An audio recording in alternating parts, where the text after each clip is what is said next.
What if I told you the MCU hasn't even scratched the surface of Venom's true potential? Fans love Tom Hardy's Eddie Brock, but Marvel Comics has introduced dozens of Venom variants over the years. Some heroic, some terrifying, and some so outrageous they'd break the internet if they showed up on screen. And now, with the Multiverse Saga in full swing, Marvel has the perfect excuse to unleash them all. Today we're diving into 10 versions of Venom that need to terrorize the MCU, from Punisher Venom to Venomsaurus Rex. Trust me, number 1 will blow your mind. So let's dive in. 1. Punisher Venom. Imagine Frank Castle, already Marvel's most ruthless vigilante, bonding with the Venom symbiote. This pairing actually started in a 1990s What If comic, and it's one of the most natural combinations ever. Venom thrives on rage, punishment, and violence, 3 things Frank Castle lives by. For John Bernthal's Punisher in the MCU, a Venom fusion would rocket him to Avengers-level power while also dragging him into darker territory. Just picture a black and white Venom skull logo glowing with symbiote energy, pure nightmare fuel for New York's criminals. 2. Venomsaurus Rex. Now let's get wild. Venomsaurus Rex. Yes, a T-Rex bonded with the Venom symbiote. This chaotic design comes straight from Marvel Comics' Old Man Logan storyline. And while it's only made cameo appearances, the MCU could turn it into a scene-stealing monster. Just imagine a symbiote dinosaur stomping through a battle in Secret Wars, razor-sharp teeth, that long slimy tongue, and symbiote tendrils lashing out at heroes. It would be one of the most jaw-dropping visuals Marvel has ever put on screen. 3. Venom 2099. With Spider-Man 2099 exploding in popularity after Across the Spider-Verse, it's time for Venom 2099 to join the spotlight. This version is bonded to Kronstone, a sadistic host with 0 redeeming qualities. Unlike Eddie Brock, Kron doesn't struggle with morality. He leans into pure chaos. Venom 2099 is brutal, futuristic, and visually striking, with cybernetic enhancements that make him even deadlier. Bringing him into the MCU alongside Miguel O'Hara's Spider-Man would give audiences a terrifying villain, unlike anything we've seen before. 4. Anti-Venom. Introduced in 2008, Anti-Venom is a white and black symbiote with healing powers that directly counter Venom's corruption.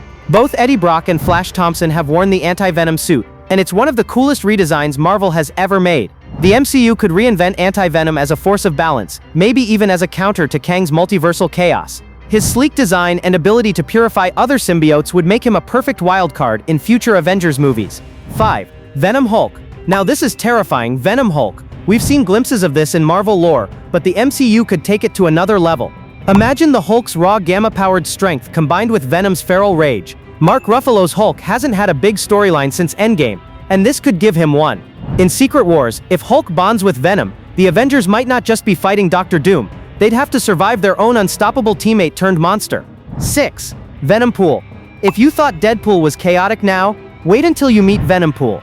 This fan-favorite variant bonds Wade Wilson with the symbiote, resulting in maximum carnage and maximum comedy. Even if it's just a cameo in Deadpool 3 or Secret Wars, fans would lose their minds watching Ryan Reynolds crack symbiote-fueled jokes while ripping through enemies. Venompool doesn't need a full movie. Just a few minutes on screen could cement him as one of the funniest and most disturbing MCU moments ever. 7. Poison. Peter Parker Venom.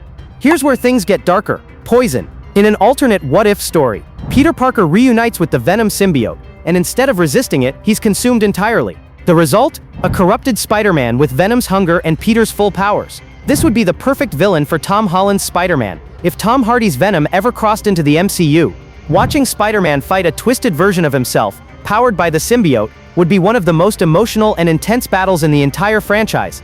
8. Agent Venom. Flash Thompson has always been one of Spider-Man's most interesting side characters. In the comics, he eventually bonds with the symbiote and becomes Agent Venom, a government-sanctioned Black Ops hero. The MCU could easily spin this into a Thunderbolts connection, giving the team a symbiote-powered soldier. With armor, weapons, and a militarized symbiote design, Agent Venom would be unlike any Venom we've seen before. Tactical, deadly, and a true anti-hero. 9. Evil Eddie Brock. As much as fans love Tom Hardy's heroic Eddie Brock, the truth is, Eddie was originally a villain. In the comics, Venom started out as one of Spider-Man's deadliest enemies, not his uneasy ally. The MCU still hasn't given us a fully villainous Eddie. Bringing in a multiverse version where Eddie Brock is truly evil, obsessed with killing Spider-Man, would finally give fans the classic Venom they've been waiting for since Sam Raimi's Spider-Man 3. 10. Mac Gargan Venom. Finally, Mac Gargan, better known as Scorpion, once bonded with the symbiote to become one of the most vicious Venoms in Marvel history. Unlike Eddie, Gargan had no conscience. He fully embraced Venom's hunger and brutality. The MCU already set up Gargan in Spider-Man Homecoming. Bringing him back as Venom in Brand New Day or Secret Wars would be the perfect payoff. This Venom wouldn't be conflicted, he'd be pure villain, and a nightmare for Spider-Man to face. Now I want to hear from you. Which Venom variant do you want to see in the MCU first? Do you want the chaotic comedy of Venompool, the horror of Venomsaurus Rex, or the emotional punch of Poison Peter Parker? Drop your thoughts in the comments below. Hit that like button, and don't forget to subscribe.